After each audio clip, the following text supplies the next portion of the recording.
میں ان دنوں 12 سال کی تھی، ہر فکر و غم سے آزاد تھی۔ اسکول سے گھر اور گھر سے اسکول، بس یہی میری زندگی تھی۔ میں نے 5ویں پاس کی تھی کہ ہمارے خاندان میں ایک دھماکہ خیز واقعہ ہو گیا۔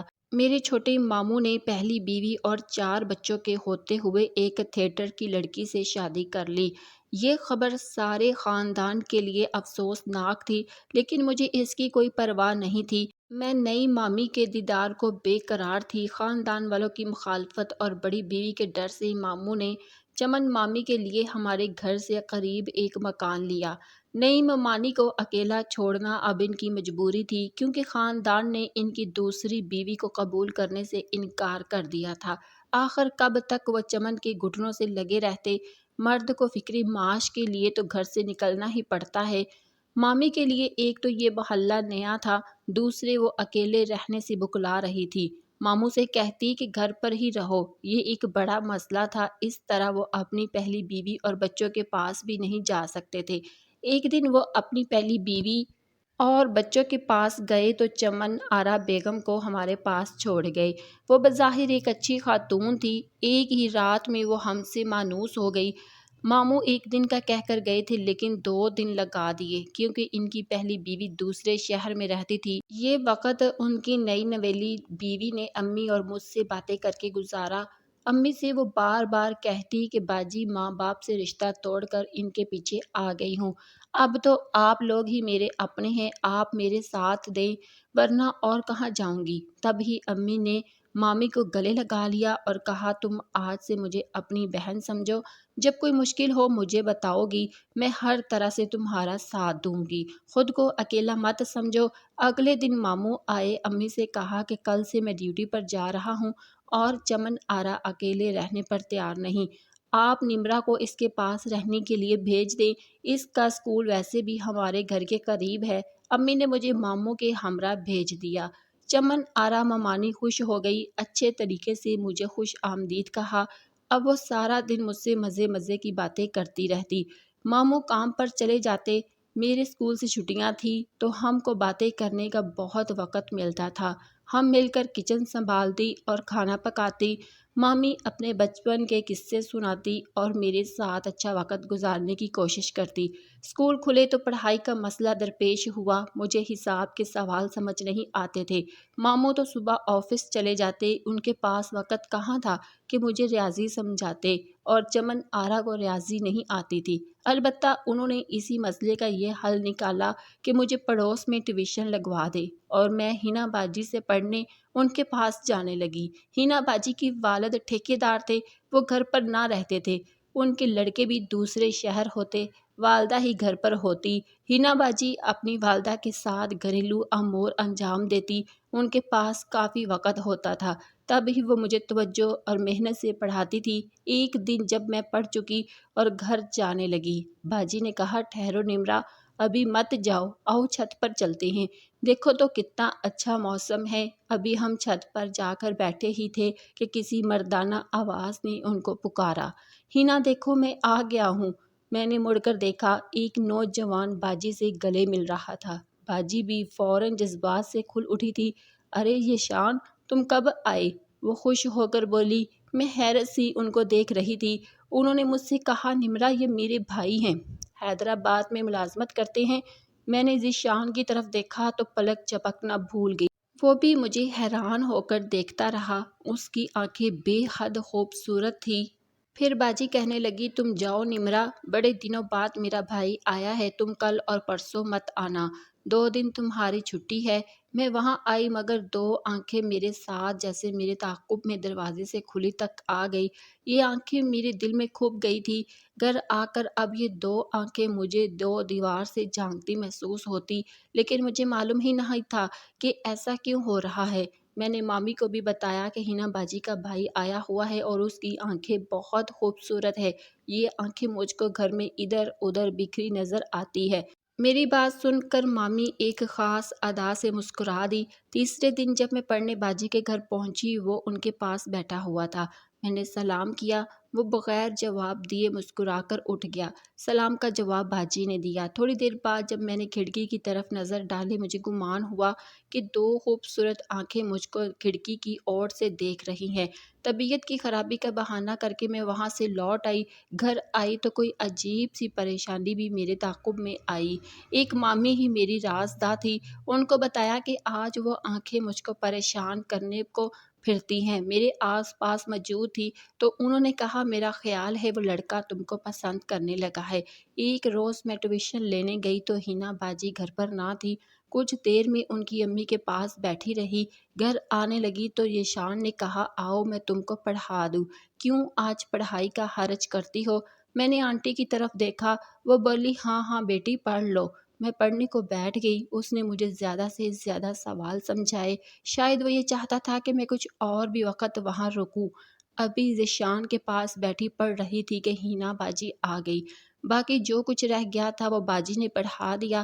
پھر آئے دن یہ ہونے لگا کہ باجی گھر پر نہیں ہوتی مگر ذیشان موجود ہوتا تھا۔ وہ مجھ کو پڑھانے لگتا اور میں بیٹھ جاتی۔ آنٹی نے ایک دن کہا بیٹی تمہاری ہینا باجی کو روز روز بازار جانا ہوتا ہے۔ ذیشان سے بڑے ان کے بھائی ارغمان کی شادی کے لیے کچھ خریداری کرنی ہوتی ہے، اس لیے وہ مصروف ہو گئی ہے۔ مجھے ذیشان سے کچھ شکایت نہ تھی مگر ایک مسئلہ تھا کہ جب وہ میری طرف دیکھتا تو نروس ہو جاتی۔ میں اس انداز نظر سے نا آشنا تھی اس لیے الجھن ہوتی تھی۔ رفتہ رفتہ میں اس انداز نظر کی عادی ہو گئی۔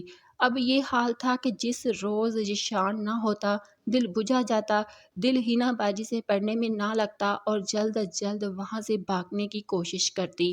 ایک دن میں چونک گئی جب اسکول سے نکلی، اس کو گیٹ کے قریب مسکراتے دیکھا۔ خیر اس نے مجھے کچھ نہ کہا۔ اس دن میں مامی چمن آرا کے گھر جانے کی بجائے اپنے گھر چلی گئی۔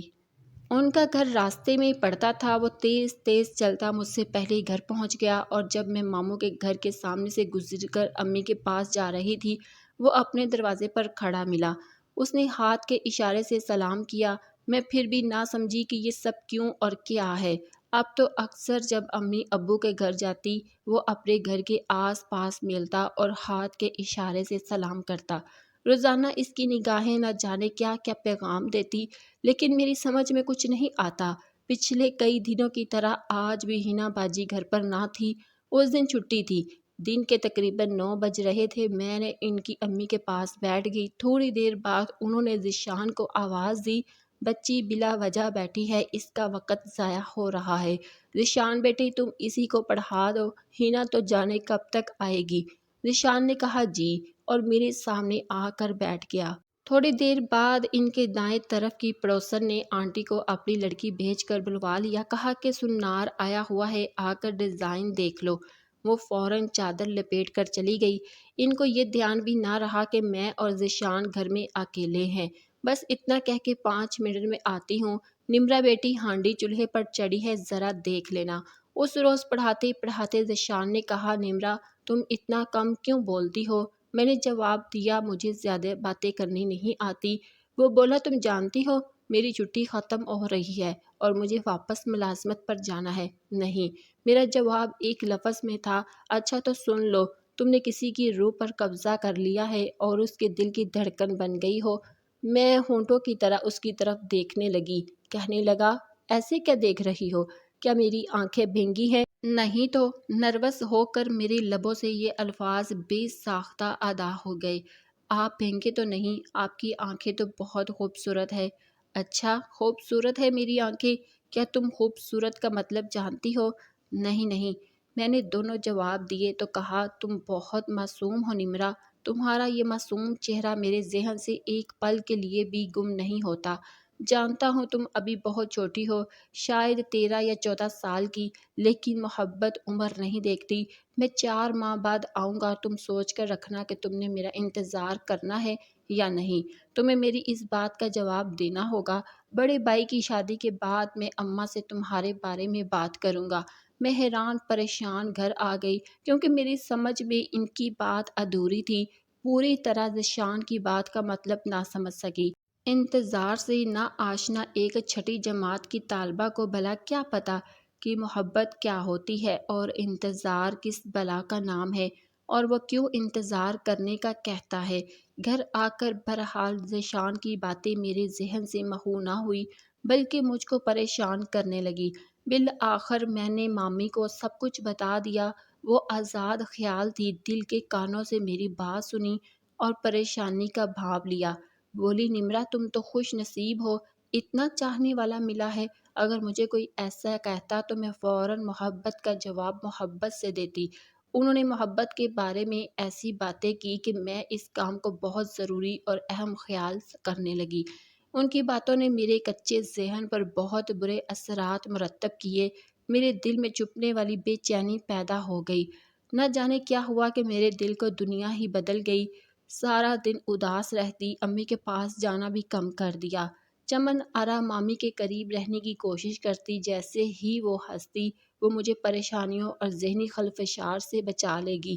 ہر وقت انہی سے باتیں کرنے کی کوشش کرتی، وہ بھی مجھے ٹوکنے کی بجائے میرے حوصلے کو بڑھاتی تھی، بار بار جتلانے کی کہ تم مانو یا نہ مانو تم کو ذیشان سے محبت ہو گئی ہے اور یہ کوئی بری بات نہیں ہے۔ یہ بات انہوں نے بار بار مجھ کو اس طرح یاد کرا دی کہ میں نے محسوس کیا کہ اب میں ذیشان کے بغیر نہیں رہ سکتی۔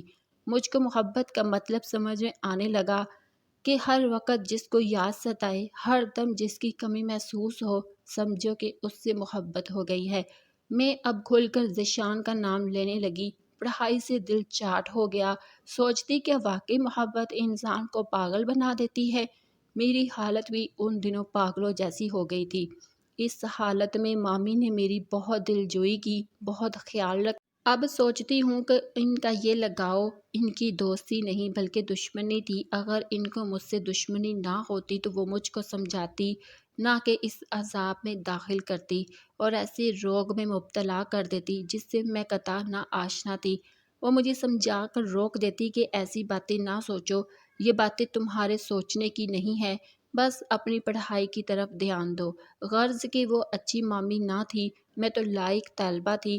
مجھ کو تعلیم کی طرف راغب کرنے کی بجائے انہوں نے سیدھے راستے سے بھٹکا دیا اور ایسے راستے پر چلایا۔ اگر ان کی جگہ میری ماں ہوتی تو وہ ضرور مجھے روکتی۔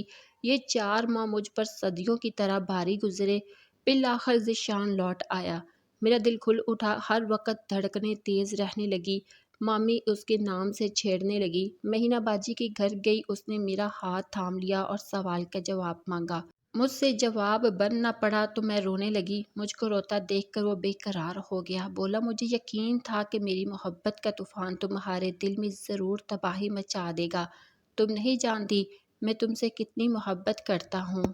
اب میں ان کے گھر جاتی، کسی نہ کسی بہانے ایک طرف ہٹ جاتا اور مجھے ادھر بلا لیتا۔ ان کے گھر والوں سے چھپ کر ہماری ملاقاتیں ہونے لگی۔ میں ساری باتیں مامی کو ضرور بتاتی تھی۔ وہ کہنے لگی اگر ہینا کے گھر ذیشان سے بات کرنے سے تم کو خوف آتا ہے تو اپنا گھر تو محفوظ ہے، تمہارے ماموں آفس گئے ہوتے ہیں، تم اسے یہاں بلا کر مل لیا کرو۔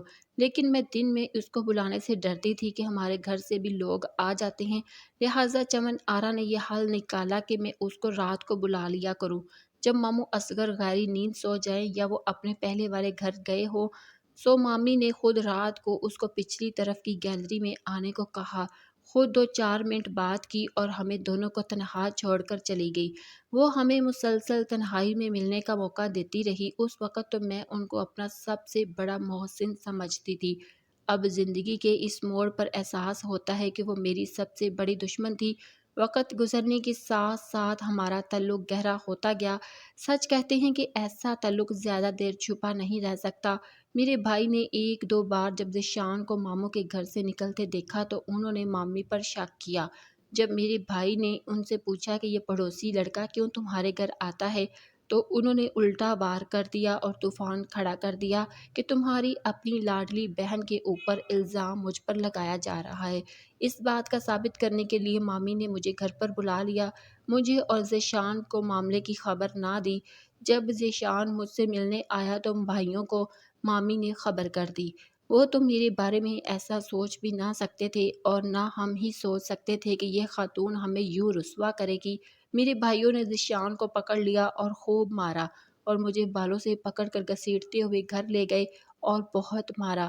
میں جانتی تھی کہ میری باری ہے، مار کھاتی رہی۔ میرا اسکول جانا بند ہو گیا اور بھائیوں نے امی سے کہا کہ اس کی جلد سے جلد شادی کر دو۔ گھر والے تو میرے لیے عجلت میں رشتہ ڈھونڈ رہے تھے اور مجھے ذیشان کی فکر لگی تھی۔ ایک روز موقع پا کر بڑی مشکل سے میں گھر سے نکل کر اس سے ملنے چلی گئی۔ وہ اپنی بیٹھک میں تھا اور بیرونی دروازہ کھلا تھا۔ میں گلی سے ہی بیٹھک میں چلی گئی لیکن اس نے مجھ سے بات کرنے کی بجائے منہ پھیر لیا۔ وہ میرے بھائیوں سے ڈرا ہوا تھا۔ جب میں نے دوبارہ مخاطب کیا تو بولا، نمرا، میں تم سے محبت نہیں کرتا، وہ میری بھول تھی، اب تم مجھ سے ملنے کبھی مت نہ آنا، میری شادی میری کزن سے ہو رہی ہے، اب تم چلی جاؤ، میری اور اپنی شامت مت بلاؤ۔ مجھ کو اس سے ایسے جواب کی توقع نہ تھی۔ دل کی چوٹ لگی، مجھے سخت تکلیف پہنچی مگر کچھ نہ کہہ سکی۔ روتی ہوئی گھر آ گئی۔ جس پر سب کچھ قربان کر دیا اس نے جان کے خوف سے مجھ سے منہ موڑ لیا۔ لیکن یہ اچھا ہی ہوا، مجھے سبق تو مل گیا کہ ماں باپ کی عزت کا جنازہ نکال کر میں نے کتنی بڑی غلطی کی تھی۔ گھر میں میری شادی کی تدبیریں ہو رہی تھی اور مجھے شادی سے کوئی دلچسپی نہ تھی۔ شادی کیا تھی؟ بس مجھے بنا سوار کر ایک مقبرے میں زندہ دفن کر دیا جاتا۔ دلہا میرے والد کی عمر کا تھا جس کی بیوی وفات پا چکی تھی۔ والدہ اور والد دیکھتے رہ گئے اور جن بھائیوں نے اپنی عزت پر آنچ آنے کے لیے خوف سے میری شادی کرائی، شادی کے 10 برس بعد میرا شوہر دمے کے مرض سے وفات پا گیا۔ جوانی میں بیوہ ہو گئی۔ شوہر کی کافی جائیداد تھی، مجھے بھی حصہ ملا۔ میں نے دوبارہ شادی نہ کی۔ اب شادی کی خواہش نہ رہی تھی۔ مجھ کو کم سنی میں ایک غلط عورت کے گھر رہنے کی بہت بڑی سزا ملی۔ آج سوچتی ہوں کہ میری اس بربادی میں کس کا قصور تھا؟ میری والدہ کا جنہوں نے مجھے ایک غیر عورت کے سپرد کیا، یا اس عورت کا جس نے مجھے اپنی ڈگر پر چلایا اور حفاظت کرنے کی بجائے مجھ کو تہمے دامن میں کر دیا اور رسوا بھی۔ ناظرین، ویڈیو کیسی لگی کمنٹ میں ضرور بتائیے گا۔ چینل کو ضرور سبسکرائب کیجیے گا۔ اللہ حافظ۔